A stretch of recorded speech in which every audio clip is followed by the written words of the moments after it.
A Tehachapi wedding venue is fighting to keep their business from being shut down. The owners of Jessica's Terrace claim the city is out to get them, and they don't understand why. And 23 ABC's Grecia Aguilar breaks down the issue between the small business and city employees. Grecia.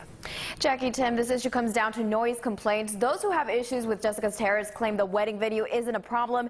It's the loud music they play on weekends in a residential neighborhood. Meanwhile, the owners of the business say a council member is trying to shut them down because they don't like change.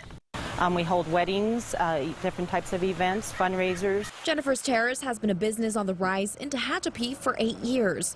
When I first saw it, I thought there's no way. It was all broken up, and my wife continued to say, we can make it work, we can make it work, and yeah, she made it work. Jennifer and Guy Williams, the owners, say they bought a property that had been vacant for many years and transformed it into a successful outdoor wedding venue. The venue sits in a residential area on Curry Street, but the Williams say they've never had an issue with noise complaints from neighbors up until 2 years ago. From our city manager calling us at home saying, hey, the music's too loud, there's police over there, you need to, get that music turned off. Most recently, Jennifer's Terrace was required to get a conditional use permit, which doesn't allow them to amplify music.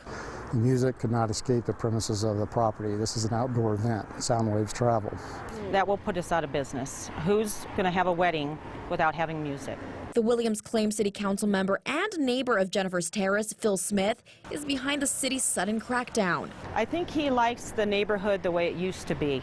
And he likes, the quiet neighborhood. He said he's lived here. He can't, enjoy his backyard in the summer evenings. 23 ABC reached out to Smith, but he says he was advised not to speak on the matter because the city doesn't want it to appear like he's influencing the planning commission. But his wife, Becky Smith, spoke to us off camera and says they like what the venue is doing for the community, but they don't agree with how loud the music gets. Meanwhile, the Williams say they'll do what they can to keep their business open. We want to have an objective way to measure the sound, and the only way to measure sound objectively is through decibels.